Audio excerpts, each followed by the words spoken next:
Call me Ishmael. Some years ago, I lost my left arm in a major car accident.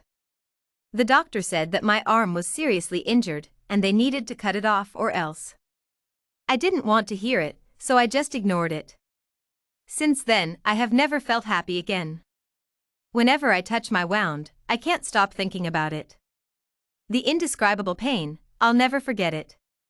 Most people that get into a car accident usually lose their sanity, but not me. Right after I was hit by a car, I realized something. I don't know if it was because of the chaos around me or the fact that I might not have been able to use my arm again. Still, I learned that life is short, and I need to do something before I die meaninglessly as a disabled teenager who wastes his parents' money on hospital bills. So I asked myself, do I need to be a millionaire? Or do I need to be famous? Or do I need to be someone who can stand on his own feet? Which one of those is the determining factor that allows someone to live their life successfully? But I believe that I need to be someone who other people idolize. I always wanted to be an athlete, but most of the sports out there required a full set of arms. I can't play basketball. I can't play tennis. I can't play badminton. Then, what can I play?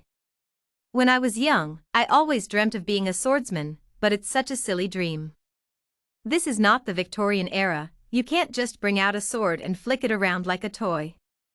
It's illegal and dangerous, but I've found a sport that only requires one hand and also pursues my dream as a swordsman. I want to be a fencer. A sport with long roots from the old era, the sport of stabbing and flicking a sharp-tipped weapon at your opponent.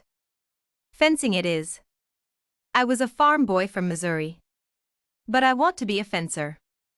How? The only fencing school in Springfield, Missouri, is the good old Stabby Fencing School. Unfortunately, it doesn't suit me. I need to go far from home. To the land that never sleeps. The land of civilization, New York. I'm going to New York. It's the furthest place I've ever gone from home. I'm scared. I'm desperate. I don't have any money. But how much I worry, my family is always supporting me, even though they are not very rich. But they have enough savings for at least one flight to New York. One flight, only one. That means that I only have one chance of succeeding. If I don't make it, I don't know. But I haven't decided yet which styles of fencing I want to learn. There are 3 of them: foil the light one, saber the versatile one, and PE the straightforward one. For me, it's pretty easy to choose.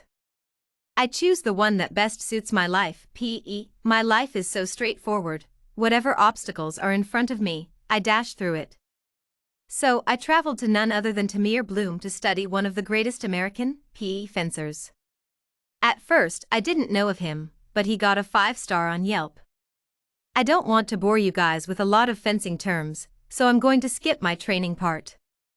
Although you've kept in mind that I'm a worker bee when it comes to my dream.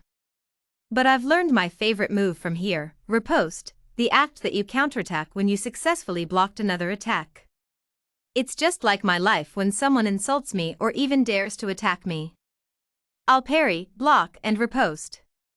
After weeks and weeks of training with Mr. Bloom, I think I'm ready for my first contest.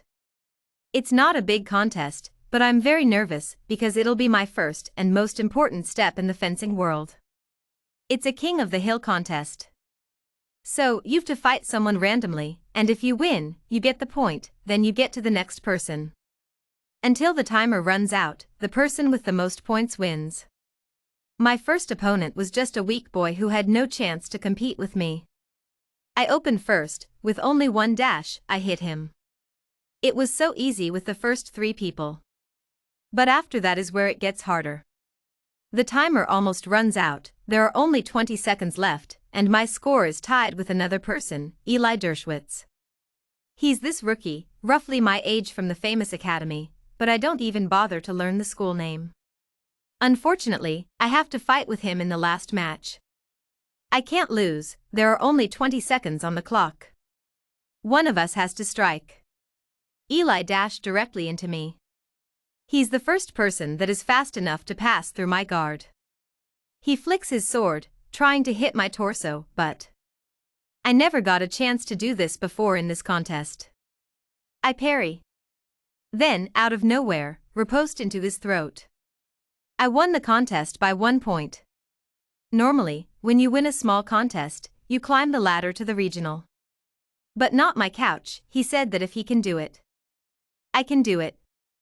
So, Mr. Bloom decided to send me to the USA National Fencing Championship. Unfortunately, I didn't win any of the regional championships. They didn't allow me to join their competition. But because of Mr. Bloom's glory as an OG of the fencing community, they allowed me to join their competition exclusively. I don't have enough money to buy a plane ticket to Columbus, Ohio. So, Mr. Bloom will take me on a 9-hour road trip. I think it'll be fun. We arrived at the USA National Fencing Championship Stadium, and it looks so luxurious. They have a private lounge for me with free meals and drinks. It's like living in a dream. But the contest was about to start. It's a best-of-3 contest. There are 3 rounds: the first round, semi-final, and the final. The first round was quite easy. I finished him with a straightforward hit to the torso. Then he slashes me directly into my throat. It's a perfect shot, but unfortunately, in PE you cannot slash. You can only slash in saber. So he didn't get the point. Only 1 point left, then I'll win. He uses his last strength, as fast as he can, trying to stab my face. But I quickly respond with a beat, which means I knocked out his sword. Then I riposte. I won by 2-0. Next is the semi-final round. I'm terrified and frustrated because my opponent is none other than Mr. Bloom's son. He is too smart for his level. He even outsmarts his own father, the great Tamir Bloom. So, he needs to find another mentor that can really improve him more. But he was a nice guy. He is really polite, but the only problem is he is too good at this. I can't underestimate him. The match started. We are staring at each other, waiting for each other to make a move. We starred like that for 10 seconds, so the referee had to call out no combativity. The fight continued. But this time, we both are attacking. With no fear, he dashes towards me. So I did too. But because of my advantage of only having 1 arm, I bow down in a matter of a second. I dodge his attack and then, flicking my sword, then stab directly to his chin. Now it's 1-0. Suppose I can defeat him in the next round. It's over. The match continued. He left no mercy.